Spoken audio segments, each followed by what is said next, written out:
to see me since I've been gone.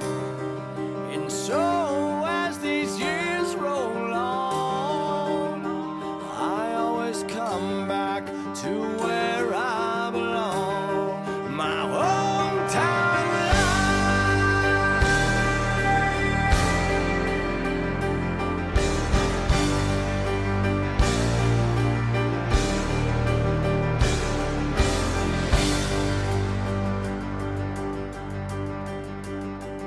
And have you noticed every way I've changed? 'Cause to me you simply stayed the same. But every time I walk away, you leave a little piece of you inside of me. It made me who I am today. My hometown life, its spirits inside. My hometown's alive and filled with the light unfaded that I created. My hometown's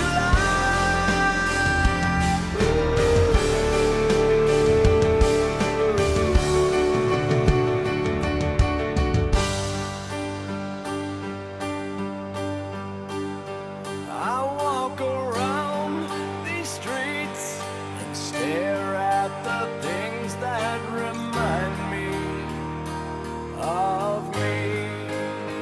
I take it all inside and breathe in the air that's so unclean, yet keeps me alive.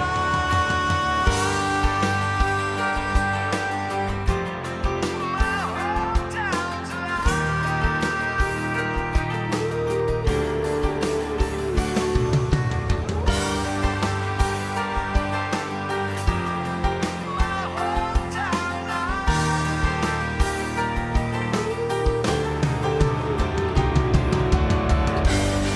My hometown life, its spirits inside. My hometown's alive and filled with the light unfaded that I created. My hometown's alive. My hometown's alive. My hometown life. My hometown life. My hometown's alive. My hometown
Hey, what's up, everybody? I am Sully Erna, and we are back at Hometown Sessions. It is Thursday, and I changed up everything in this show. I changed up the location.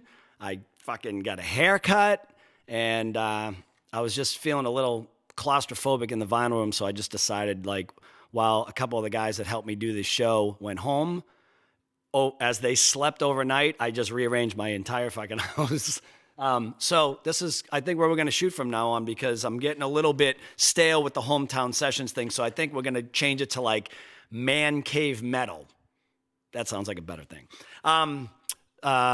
Last Tuesday, we had Badass Bitches of Rock with Mistress Carrie and my friend Sheena Brooke, which was really fun and awesome and super funny. So we decided to punch things up a little bit. And this week, I am really, really excited about the guest that has honored me with his presence. I've been a huge fan of his for so long. He is known as the guru of metal. I mean, seriously, this guy, he grew up in Madison, New Jersey. In 1986, became an employee of Megaforce Records, which, if any of you don't know what company that was, they signed, small little bands like Metallica, Anthrax, stuff like that, and then went on to become the vice president of the company by the age of 25. He is now known as the smartest man in the world for metal music today, and the host of Sirius XM's Trunk Nation. Please welcome to the show the professor of metal, Mr. Eddie Trunk. What's up, buddy? Sully, man, those sort of buildups get me so nervous when I hear things like that, because you just set me up for the fall. I don't think of myself like that. I really don't. We were doing that metal show, like all the buildup into Stump the Trunk, I'm like, no, I don't think I know it all. Yeah. But, it's fun. But you have proven yourself over and over again, that's for sure, man. I mean, even at times when I thought, there's no way he's going to know this or know that. But man, you're truly you may not see yourself this way, but you're truly an encyclopedia of knowledge when it comes to music. And so I just lived it, I didn't necessarily study it. I just lived it. And it was all that ever consumed me since I was a kid. And like Zach Wilde always says to me, Father Trunk, if you didn't find a way to make a living out of knowing rock, you'd be homeless, bro. Yeah. And he'd probably be right, because it's all I know. Yeah, but you have a hell of a memory if that's the case then, because that's a lot of information stored in there for someone who just lived it and just seems to remember everything for certain things, yeah, but for a lot of things, like my timeline with dates is horrible. Really? Birthdays? Yeah, how you doing with birthdays? Terrible. To this day, my mom will still call me to tell me it's my aunt's birthday and vice versa. It's ridiculous. I'm the worst. I can remember my daughter, no problem. Right. And for some reason, I remember my sister Maria because she's May 1st, and it's just an easy date to remember. But my dad, I know it's sometime, and me too. I'm bad like that. I don't even know the month sometimes. I'm not proud of it, but if you had a gun to my head, I couldn't tell you my parents' birthday. It's terrible. Some things just don't register. How you doing with this whole isolation thing, man? You hanging in there? Yeah, well, you were nice enough to do my show last week, and we touched on this a little bit. I've been remarkably busy. I mean, I know, unfortunately, a lot of people aren't busy and out of work, and I feel for them. But for me, I always had a home set up to work from, because I live in New Jersey and about 40 miles out of New York City. But for me, when I took a full-time gig with Sirius XM, I'm like, I don't want to come into New York City every day. When I was a kid, no problem, I'd do that. But now the commute is just such a bitch. And so they put a home set up in here for me to work from and do live radio from like 3 years ago. Oh, wow. And it turned out to be a blessing now, because it can still work. I really haven't missed a beat. The only difference is, usually I do my show live. I have to pre-record it now the night before, because the buildings and studios are closed in New York and they can't do this, the routing for me. So hopefully we'll get back to live soon. But I've been real busy. I've so much stuff I wanted to do. So many things I wanted to get to. I'm like, okay, I'm gonna have a bunch of downtime. I'm gonna going through my closets and this and that. I haven't done any of it because fortunately I've been really busy with work. So even before all this COVID hit, you work out of your house? Yeah, this room I'm in, which is an office studio in my basement, this is, with the beauty of technology, just like what we're doing now, I've done my radio show, I've done a live national radio show from everything from cruise ships to hotel rooms. Wow. I was on tour with Deep Purple in Mexico. I did it from like the hotels, wherever it is. And nobody knows where you're coming from, wow. So it's been great. So yeah, I've got a setup here. And I've done it like that predominantly for the last 3+ years. Killer, man. Well, Yeah. nothing seems to have changed then. This is life is normal for you. Well, I mean, obviously, it sucks not being able to go out and see your friends and do the things you normally do. But I mean, I feel bad for. I mean, you got an awesome setup there. I've got a good setup here. I feel bad for people who are like living in like a 1-bedroom apartment or something and alone, like losing their mind. But I'm good. And I traveled in the last few years probably more than I ever have in my life. So actually having a little time home and around my kids and stuff and with the family it's been good. Awesome, man. Yeah, it's good to know. If people are just tuning in now, we're talking with Eddie Trunk from originally from that metal show, and now he does Sirius XM Volume 106, right? Trunk Nation. Yeah, the channel's Volume. It's an all-talk channel about music, and it launched over 3 years ago. And I'm one of the daily hosts. I do an all-rock talk show every day. It's been a blast. Yeah. So the reason I brought him on is because not only is he a good friend of mine, and I've just really admired him over the years, and I think what he does it right because he talks about the heart, the true essentials of music and metal and that kind of thing, and how it was back in the day. I had a couple questions I wanted to run by you because I was curious how it all began for you. Like, how did you? I know you don't consider yourself an expert in metal. Is it metal or classic rock, or is it kind of all of it? What do you think? When it's funny, that's a bit of a demographic question. Here's why I say that, because I would say that probably the thing that most fits the music I love would be considered hard rock, because today's world of metal, not so much my thing. But obviously the classic metal and classic hard rock. Yeah. But I love new bands. I'm a guy all about vocals, and a lot of the new metal today has a very extreme vocal style, which isn't my taste. But so that's why I say there's a lot of new stuff I love. But I guess love metal, love rock, love hard rock, but probably hard rock is kind of down my lane. But how did you start? Like let's talk about, for instance, where'd you go to high school? Madison. Yeah, Madison, New Jersey. And so, were you a cool kid? Were you a nerdy kid? Were you like a jock? Like, what was the vibe? I was an outcast. I really was, because of the music that I loved. Well, so did you feel that you were an outcast, and music is what kind of made you feel safe and cool, or was it because of the music you were an outcast? Because of the music. I mean, I was just insanely passionate about rock music. I graduated high school in 1982. My favorite band growing up as a kid was Kiss. I was a freak with Kiss. And I doing the timeline here, you couldn't have a more uncool time to be into Kiss than when I was in high school. 79, 80, 81, 82. You're talking Dynasty, they made a disco record. Unmasked, they made a pop record. They were the most uncool band in the world. If I wasn't 6'2" and 250, I would have gotten my ass physically beat, and I'm not even kidding you, every day for being a Kiss fan. Wow. That's how bad it was. But the thing about me, Sully, is like I stand by my beliefs, and like I respect other opinions as well, but it's like I'm defiant about it. Like I won't cave to fall in with the crew. I had plenty of people in my high school that would fake bands that they liked, that they couldn't name one song just because it would get them in with the in crowd. And I always hated that shit. So I was defiant about it. I'm like, yeah, I'm going to wear a Kiss shirt today. See what you're going to do about it. I mean, I'll give you one quick story how bad it got. I was, when I first got my senior year, got my driver's license, I could drive. First thing I do is put a Kiss sticker on my bumper.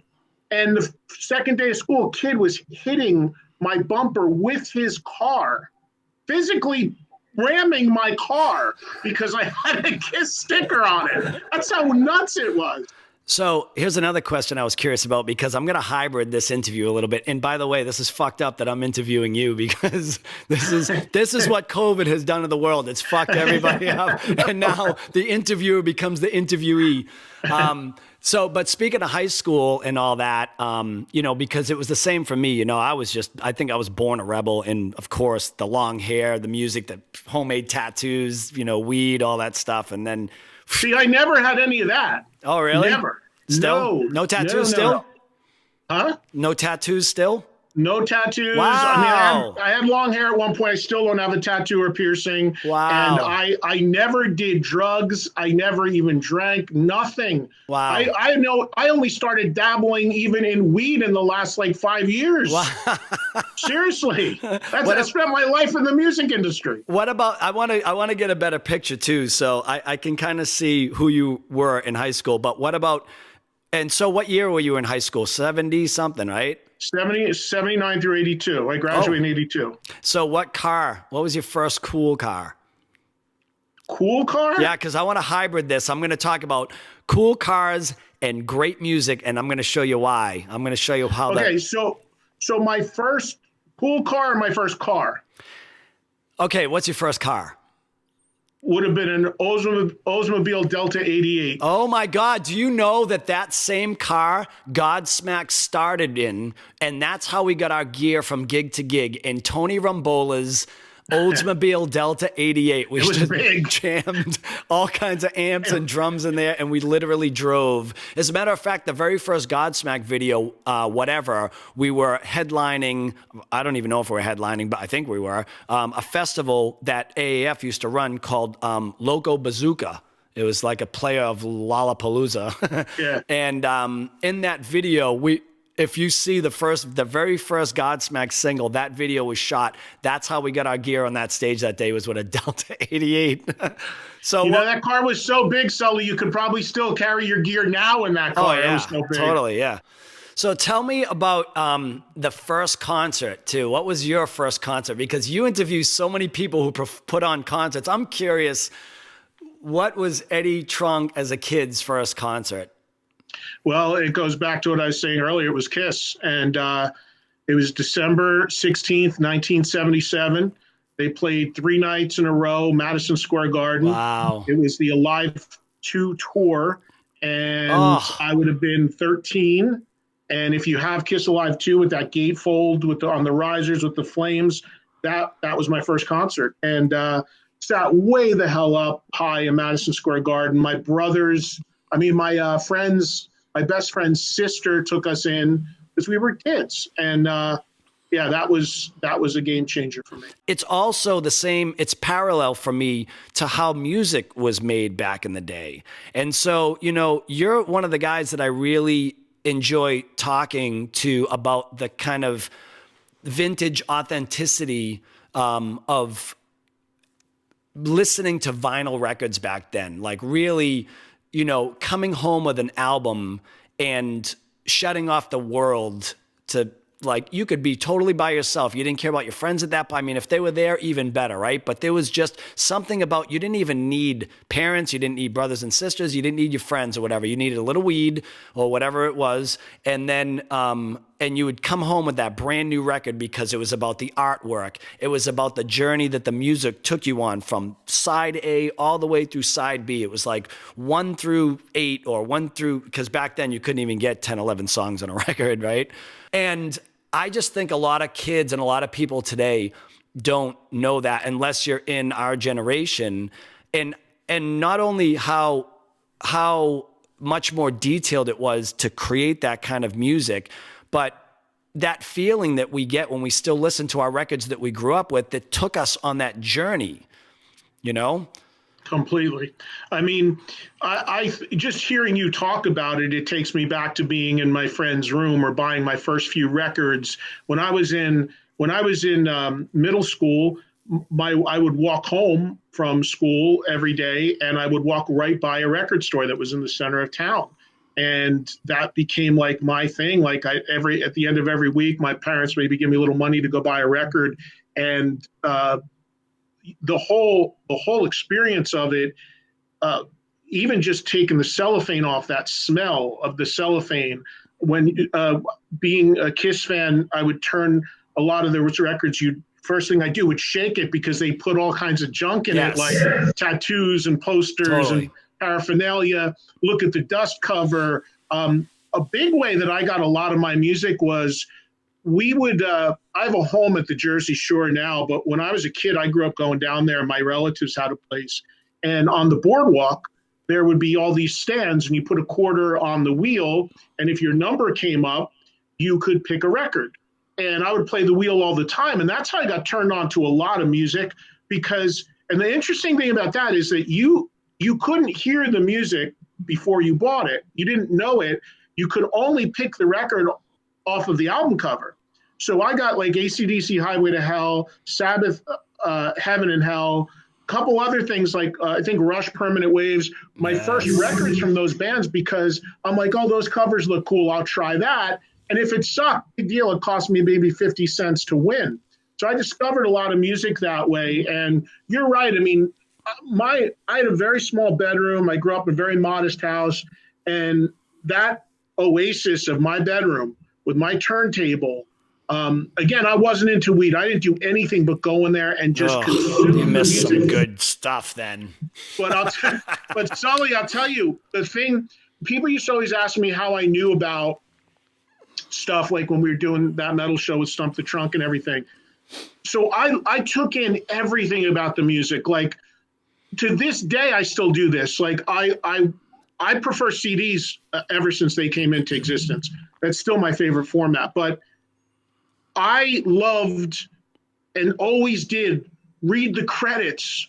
I'd read who wrote the songs. Yes. I'd read who produced it, who engineered it, who mixed it, who mastered it, who got thanked on it. The artwork, the little pictures, like all that Who did the stuff. artwork, Yes. all of it. I'd take it in like a sponge. So cool. And then like I was so nuts about it, like the next record, I'd be like, okay, so this guy got thanked on the last record. They must not like, it's like this whole crazy process. And that's how I got to know who producers were and the importance of them and how that would sonically change records that I like. Where even as a kid, I'd be like, okay, well, Terry Date did this Rush record, but he didn't do the next one. Oh, it's going to sound different. Let me have an ear for that. It was like you said, the whole consuming experience. It was awesome, man. And I even remember, because back then music was so important to us. We didn't have all these other things that stimulated us and stimulated the kids and iPhones and internet and all that. So it was a real treat to be able to get a record. I mean, for me, I grew up super poor. I'm not sure how your upbringing was, but middle class. Yeah, for me, it was like, it took us everything for me to just get my mom to give me some money so I can buy that record that I wanted. What was your first album that you bought, by the way? Well, first album I bought was, again, Kiss Destroyer. Oh, wow. You're a Kiss guy, huh? Well, it was all, my thing is this. I'll tell you this. There's a band that a lot of people listening probably will never have heard of called the Raspberries. They were a 70s power pop band, early 70s. Eric Carmen went on to have huge success as a solo artist, but the Raspberries had a couple hits. And my world as a little kid was Partridge Family and like cartoon music. That's my thing. And then I heard a song by the Raspberries called Go All the Way, which is a total power pop song. It's like The Who meets the Beach Boys. Yeah. And I'll never forget hearing that for the first time. And like the hair stood up. It was like, whoa, what's this? Because it was the first proper rock I had ever heard. Yeah. So I made my parents buy me those records. And I loved them, and I still do. But then a couple years later, my friend introduced me to Kiss, and the Raspberries were on their album cover wearing a leisure suit. And here's Kiss like demons, and the music kicked my ass. And I just became all consumed with Kiss. And then the band after Kiss that I let into my world a couple years later was Aerosmith. That was the first band that wasn't Kiss. Boston Boys, there you go. Yeah, but I wanted to tell you, I grew up for years working in a record store. So when you talk about records and the importance of them, I mean, working in a record store taught me so much.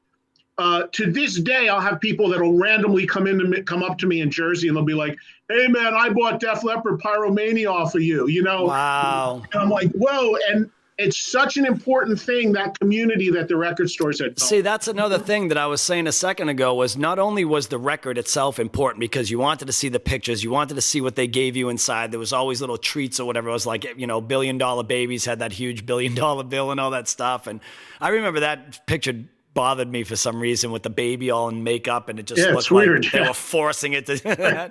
But it was also too about absorbing every little ounce of music that you could get, right? So even at the end when you couldn't get your volume loud enough to catch those slow fades when Randy Rhoads was just soloing out and you're trying to catch the last, or someone would say something in the background and you're picking up all these little treats. It was just such an inspiring time for music. And I find myself, and I know I'm going to throw myself under the bus for saying this, but I don't care. I find myself just I'm so uninspired by music for a while now. Like I just haven't heard anything. And I'm not even saying that, my stuff is like inspires me. I mean, I do the best I can to write the best music that I can, but I just don't, it's been a while since I bought a record that was just like, it blew me away and it made me want to just live with it for a long time like it used to back in those days. And, today's music, sometimes I feel like it goes a little bit too overboard in that direction where I feel like we've lost the art of making music in that way where you go in there, you work, you write in the studio, you sweat it out.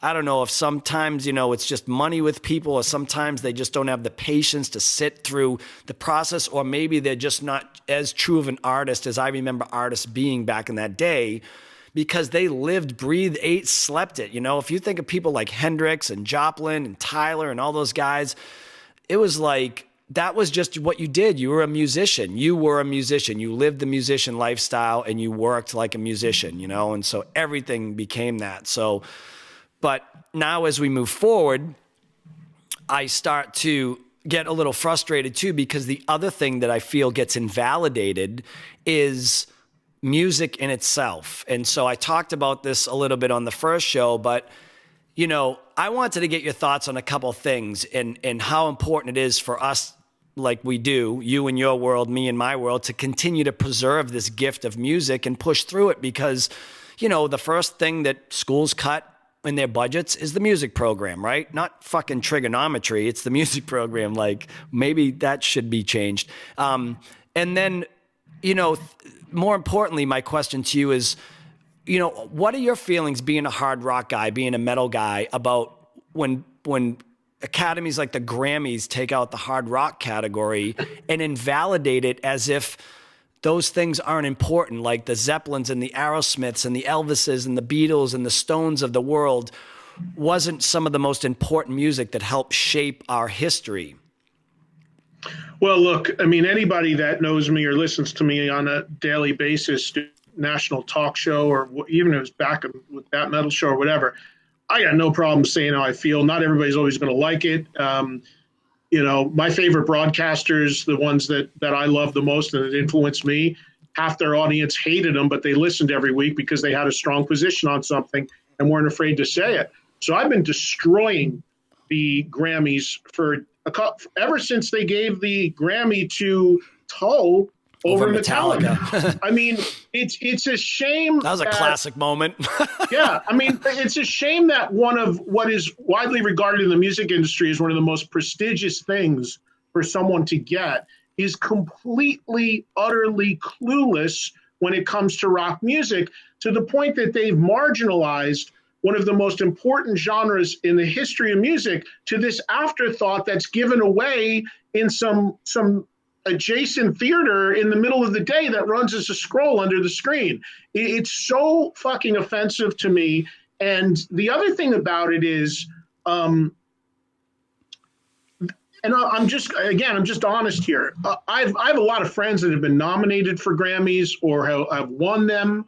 And they have every right to be excited about it, and they should be, and all that. But you talk to some of them deep down inside privately, they know that right down to the nomination process, it's utterly random. Yeah. Like, you don't really think that when you see those nominees come out, you don't really think that somebody sat in a boardroom and listened to Orange or whatever they're putting. They didn't sit there and listen to Fear Inoculum by Tool and say, oh yeah, that 15-minute song Zempus, let's do that. I mean, it's so like spin a wheel and random and offensive. So I don't listen, man. I don't know if you kind of followed some of this too, but that the CEO of the Grammys got pinched, right, for rape, and he was going to jail for that, right? So, but more importantly, the part that I loved the most, because listen, I'm not afraid to kind of like, I support the Grammys. I support Music Cares. I'm always there for them when they ask me to be there. I've been nominated for 4 Grammys in the past. But even if this wasn't my category, which it's more personal to me because it is, I would still be upset about this because to me, my biggest argument is this, and I want the Grammys to hear this loud and clear. You guys were the elite. You are supposed to be the elite award show for musicians. You are the Oscars for musicians. You are supposed to balance this and appreciate and acknowledge every genre of music. So whether it's bluegrass or rhythm and blues or hip hop, rap, pop music, metal, rock, I don't care what it is.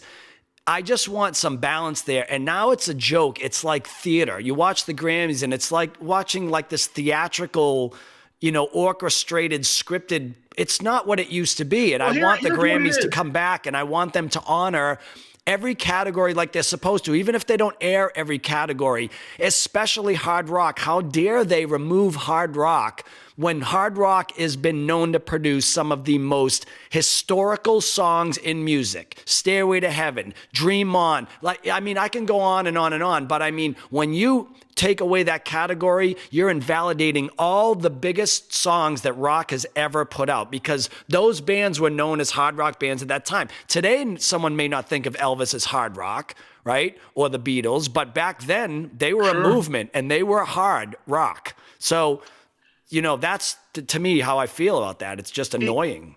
Yeah, it's just from top to bottom, it's a mess. And until they really want to put something into fixing it, it's never going to get better. It's sad. They don't even know what rock music is. Again, I'm not slamming bands here, but putting Chainsmokers or 21 Pilots in the rock categories, it's like Imagine Dragons and all that. Imagine Dragons, even the bands are scratching their head like, what? Of course, so everyone's going to show up. Everyone's going to take the award. Who wouldn't? I get it, but deep down inside, everyone knows it's a sham. But Sully, here's the thing about it. It's a TV show. Think about it. When you look at the Grammys. I think it's going to change, though.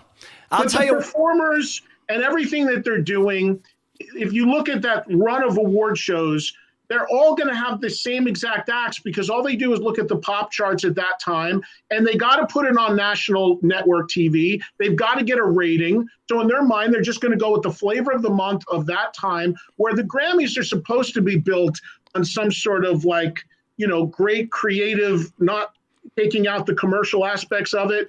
That's obviously not the case. My point is stop trying to be TV and do what you're supposed to do, which is acknowledge the industry, because we are all out there busting our ass. I can't tell you how many fucking years I've lost with my daughter just watching her grow up because I've been out there sweating blood and tears for the fans, for the industry, to be able to support what we do, to be able to support my kid, to be able to give her a life like I never had. And we're all doing this together. I'm not invalidating Kanye West. I'm not invalidating the Imagine Dragons. We're all doing it together.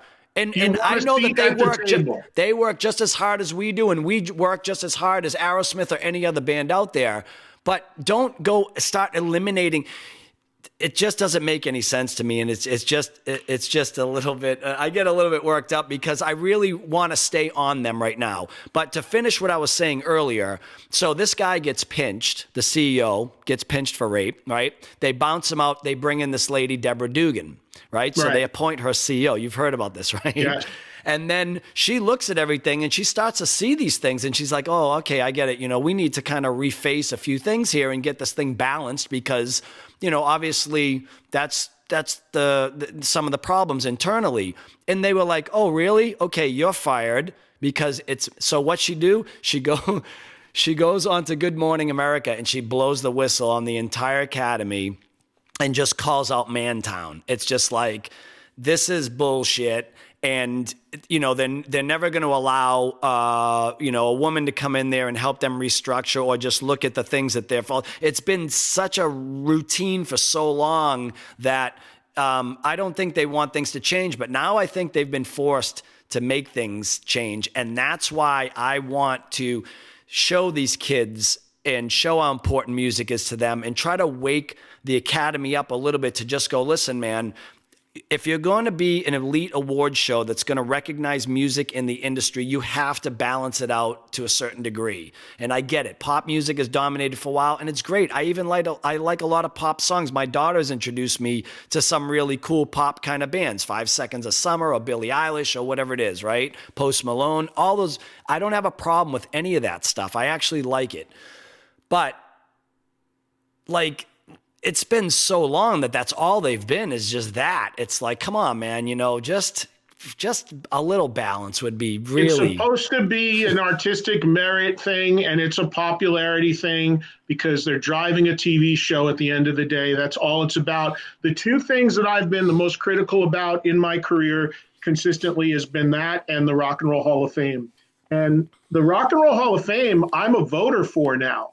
I don't nominate the bands, but I'm one of the 1,000 people that decides who actually gets in from the ballot. Yeah. And I'll tell you this, I give them credit for making me a voter because I crushed it for years on TV and radio because of how disrespectful they were to rock acts. And it was actually Tom Morello, who's on the nominating committee, who put my name in the hopper and got me in to be a voter. And people were like, you're going to go vote you're going to be a voter now. I'm like, hey guys, how are we going to affect change?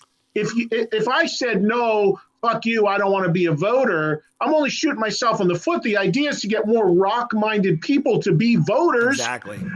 To help the cause. So, yeah. And to that end, and I'm not saying this is all me doing it, but look what's happened in the last 8-9 years. There has been improvement, whether Alice Cooper or Cheap Trick or Deep Purple or Rush or Kiss or all these bands that were snubbed for 10, 15, 20 years by the Hall are now in. This year, we had great bands finally show up on the ballot. Sadly, not many of them made it, but there has been signs of improvement there because once they let me become a voter or once they bring in Rush or Cheap Trick or Kiss or Alice or Purple or whatever, what some fans don't know is those band members then actually become voters as well.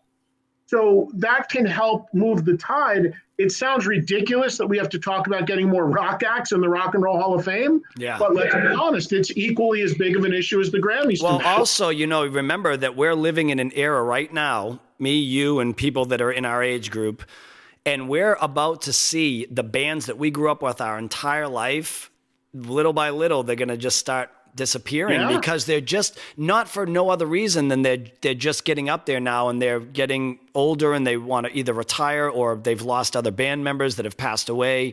We just went through a loss with Neil Peart. Now Rush is done.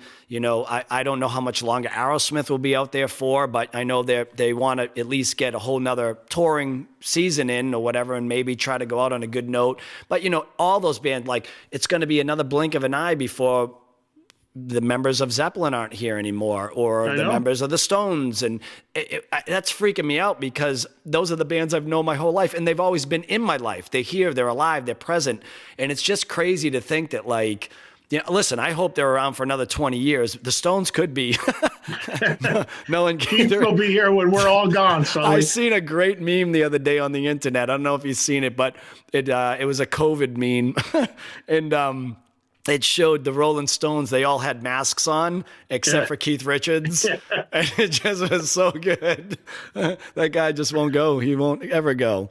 God bless all right. him. So, so we're here with Eddie Trunk from Sirius XM's Trunk Nation, Volume 106. He's been my guest today, and this is that part of the show, which is done now. That's my signature move. I have this thing. So before I let you go, I'm going to put you to the test. You need an effect like Letterman had when the glass broke behind him. I'm going to put you to the test right now, Eddie. We're going to see. I know. But listen, it's okay. I want to offer something, though. I am going to donate the auction of one of my really special guitars. As a matter of fact, I wrote a song called My Light that was about my daughter, and I used a specific acoustic guitar when we recorded it. And so what I'm going to do is, if you can nail all 10 of these, You got 10 questions for me? 10 questions for you. And if you can nail these, if you can at least get 8 out of 10, I think you're going to probably get all 10, but we'll see. I really dug deep for this. I worked for this one. I don't know, man. This sucks. You have more confidence than I do. I used to be a fucking singer in a rock band, and that's all I did was write music. And now I'm like digging on the internet to fucking see if I can stump Eddie Trunk. What the fuck? I'm sure it's not that hard. But what I'm going to do is I am going to auction off this guitar, and I am going to give all the proceeds to the Scars Foundation, which is a foundation I started a while back because we are working with people to help give these experts more ammunition to be able to help battle like suicide prevention, addiction, PTSD, bullying, severe depression, those kind of things. And so I'm going to try to help with my team on that side of things while the government deals with COVID and getting people on the front line, taken care of and stuff like that. I don't have control of that part. So I want to at least help with some of the other problems that are rising, like addiction and stuff like that throughout this. So that's awesome. What I did is I know on that metal show you had a game called Stump the Trunk, right? Yeah. So I did my revised version of it, and I'm going to see if I can get Eddie Trunk to space out. And we call this game show Space Trunkin'. All right? It's called Space Trunkin'.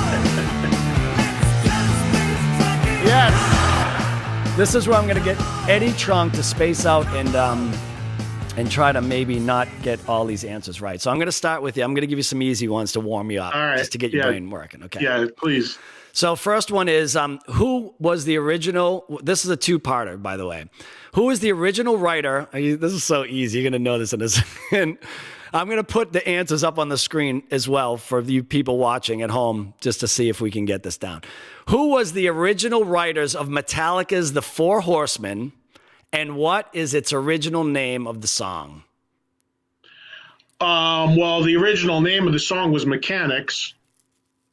And who is the original writer?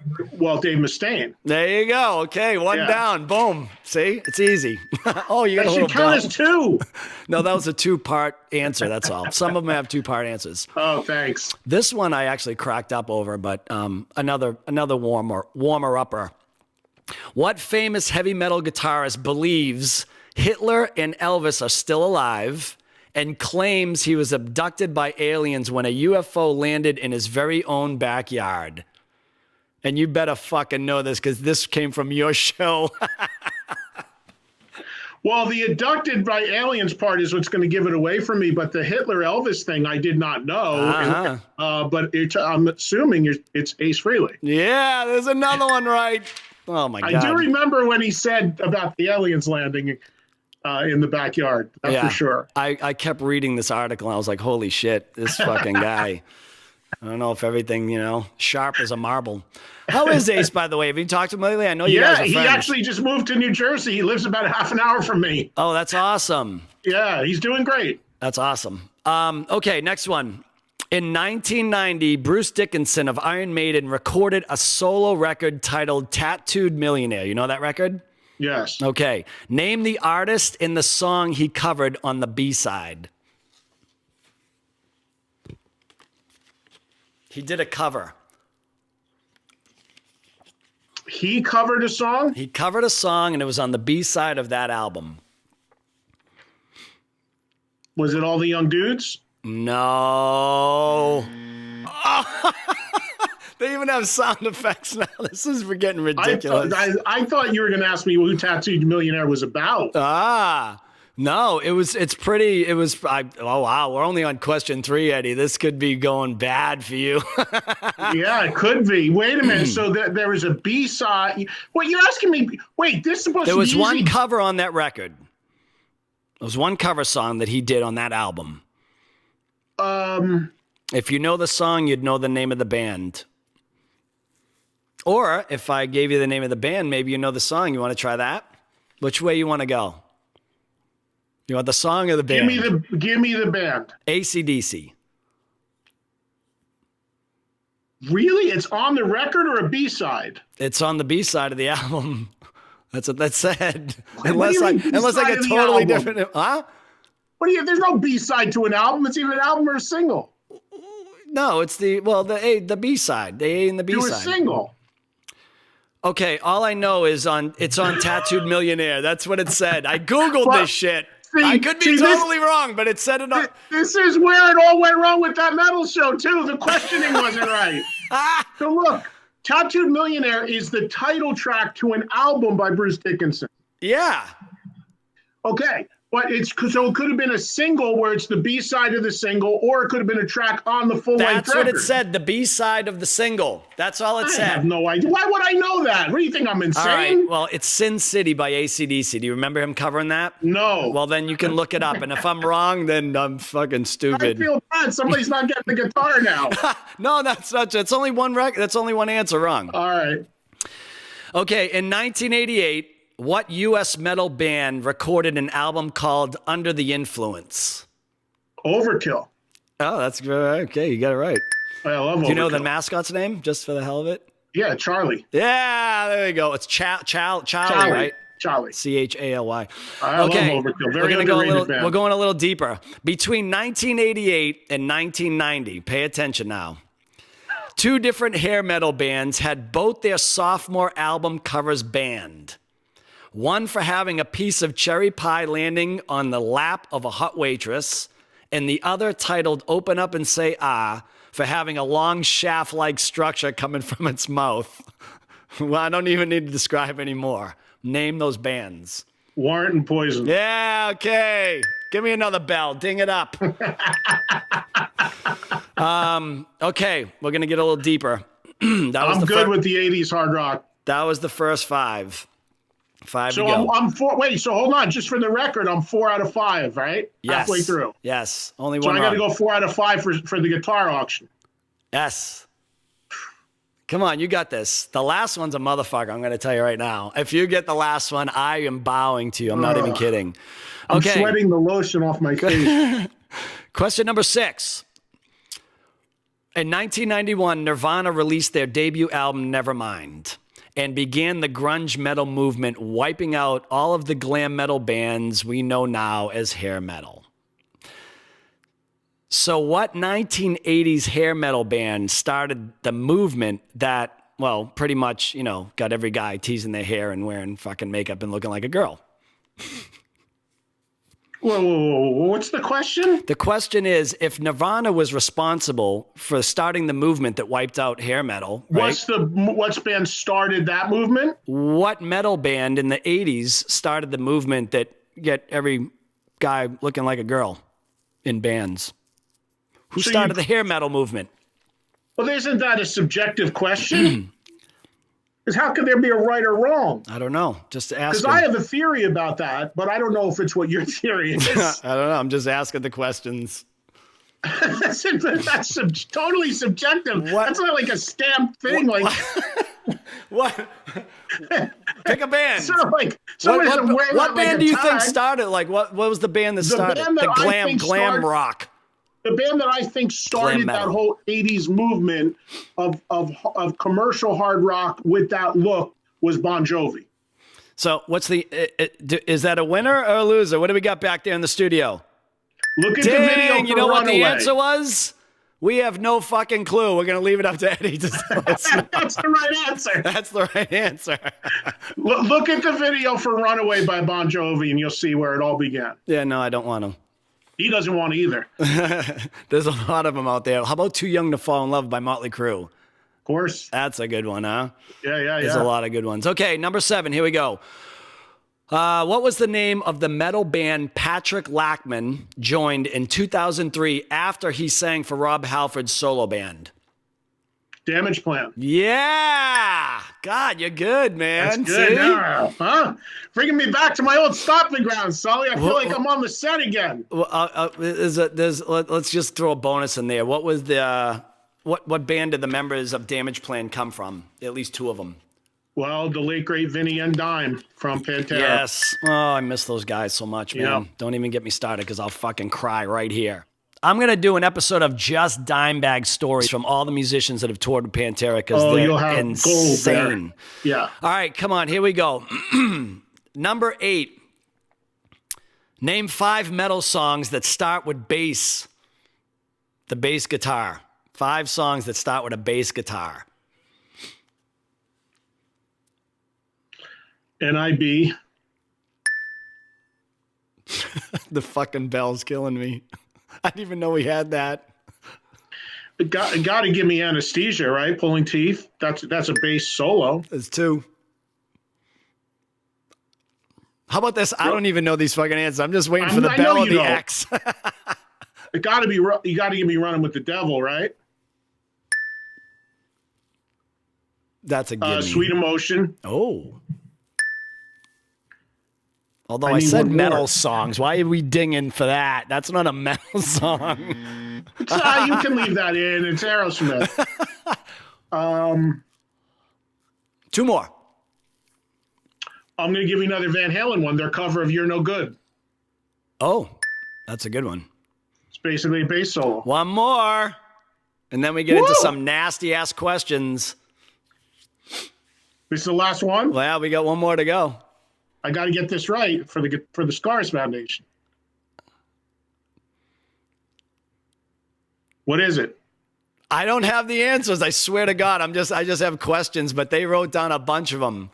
Well, wait. What's the answer? What's the question? Name 5 songs that start with the bass guitar. You gave me 4. I just did it. Was that 5? Yeah. Give me a ding if it was 5. Nope, it's 4.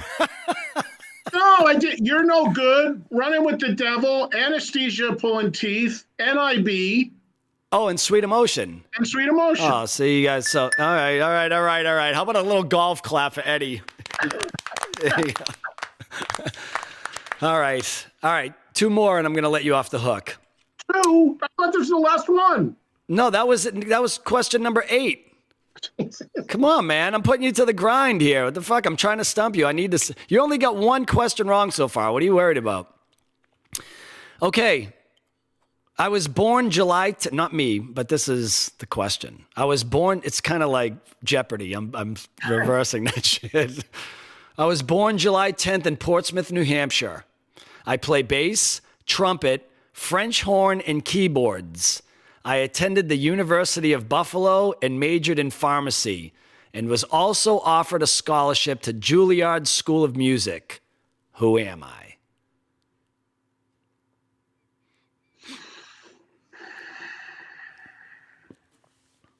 Is he best known for playing bass now? No. I'll give you 1 hint. He's not alive. It's a hell of a run, though, he had, huh? Oh, man. Born in Portsmouth, New Hampshire.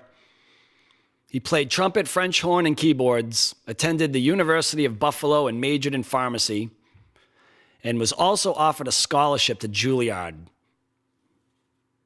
That's unbelievable. I didn't know any of that when I looked this up. Trumpet, French horn, and keyboards. The rock musician? Oh, yeah. Icon. Singer. Metal guy? Oh, Dio. Yeah! But I thought, I didn't know Ronnie was born in New Hampshire. I know he lived in upstate New York. I didn't either. I honestly didn't. And Portsmouth, New Hampshire is about 45 minutes from my house. So I was shocked to hear all that. I had no idea that the dude got offered a scholarship to Juilliard. That's pretty impressive, man. I knew he had a band called Ronnie and the Redcaps that he played trumpet in. I do know that. So you're pretty much home free now. This is just a freebie because even if you get this wrong, I told you you have to be more than 2 wrong, right? So yeah. Congratulations to whoever's going to get that. I'll figure out how the hell I'm going to auction it off and get it out there, but I didn't even work that part out yet. Okay, last one. I dug deep for this question, so if you get this right, you're my fucking hero, man. But I got to tell you, I had no clue of any of this stuff. In 1986, a very rare heavy metal group came out with an extremely rare EP called Sibling.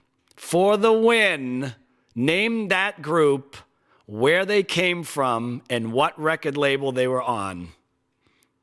Whoa. Even if you get the group, I'll give it to you. But I'm curious to see if you knew the group, where they came from and what record label they were on, because they're just very difficult answers. Okay, so help me out here. 86. 86, very rare heavy metal group. They came out with an extremely rare EP. As a matter of fact, it said that only pressed 100 copies. Did they go on to something bigger? I don't fucking know. Should have been any failed band is what I'm you're just telling trying to fucking set you up. That's all I'm doing. you did, This is because- about cutting off your whole damn head. me. Where'd you say they're from? Austin, Texas. I just figured you may know because it was a rare metal album called Sibling. Maybe the name of the record might have got your attention. I didn't know this, so I didn't expect you to know it, but I figured since you're the king, maybe you would have known it. No? No clue. Any X's there? Okay, we have to make it official. That's 2 that you lost. Okay, but the guitar is still good, so 8 out of 10, that's pretty good. The name of the band was Militia. Do you know? Name of the record was Sibling, from Austin, Texas, and they were on Scythe Records. Do you know that? Where did you get that from? What is it? Just random? Like it could have been any band that didn't make it. I swear to you, you know what I Googled? I Googled best heavy metal questions of all time, and just fucking 700 pages of metal questions came up and answers. You gotta have some criteria. It could literally been anything. That was it. Shit, hold on. I need that piece Brutal. of paper, as a matter of fact. I'm not done with that shit. Oh, I thought you had the record. I What's thought you were that? getting the record. Oh, that was a tough one, man. If you would have got that, I swear to God, I was just going to fucking disconnect everything and leave. No, I had no clue. That band never went anywhere. Otherwise, I would have known. Oh, man. Eddie, I got to tell you, thank you so much for joining me in my house to chat with me for a little while I in the man appreciate cave. it, man. I miss everybody, man. I miss people. I can't wait to get back to it. You know, we're all optimistic. We know that this thing is going to pass, and it's actually getting better day by day. So, you know, I'm sure just like you, we want to encourage people to just hang in there and get through it, be safe, be responsible. But, you know, I'm kind of starting to agree with this whole plan. Like, let's start rolling it out safely. Let's get some jobs going, because we need restaurants. We need, you know, some businesses to open so we don't lose this economy totally. But yeah, man, I just miss people. I want to get out there again, and I want to play music and just hang with my friends and go to dinner and have a glass of wine and just chat and not be fucking bumping, you know, elbows and toes and all that stuff. But yeah, I know. Good luck I know. with Well, everything. listen, I appreciate you having me, man. This is great what you're doing. I wish you a lot of luck with it. And it was really cool to flip roles here for a second. Yeah, and it was fun, man. And if you it was guys want to fun. check out Eddie, you know him, man. He's the king right now. And Sirius XM, he's on 106, Volume 106. It's Trunk Nation. You can find him at www.eddietrunk.com. We got your Instagram up there. We got your Twitter up there. Yep. And looking forward to seeing you again, man. Thanks for everything. It was Yeah, fun. man. Hopefully we can do this in person one of these days and tip a few back and That's open up happening. some records, crank up live bootleg, and go down a rabbit hole. That's happening, man. Enjoy the rest of your day. Stay safe, man. We'll talk soon. Thank you, bud. All right. I appreciate it. You Peace too. out, buddy. Bye-bye, man. See you, man. So, I have to pull this thing back out real quick because I want to tell you guys that Tuesday, we are going to have Brent Smith from Shinedown coming on. He's going to come and hang with me in my man cave. We're going to talk touring. We're going to talk just about everything that we can think of. I really don't even know what we're going to talk about because we haven't planned anything. None of these things are scripted. All I do is I just try to come up with things to talk about. But since me and Brent just got off a major world tour, and the whole industry is shut down, I thought it would be a good idea to start getting some of my friends on, some of my musician talented friends, and see how everyone's doing, check in with them, and talk music, talk life. So we will be back. Thanks for watching. Thank you, Eddie Trunk, for coming on and being my guest, my first awesome guest. Every guest is awesome, but I really love Eddie. So that's it, man. Maybe we'll play a song on the next one because we're running tight. So see you next time. Peace out.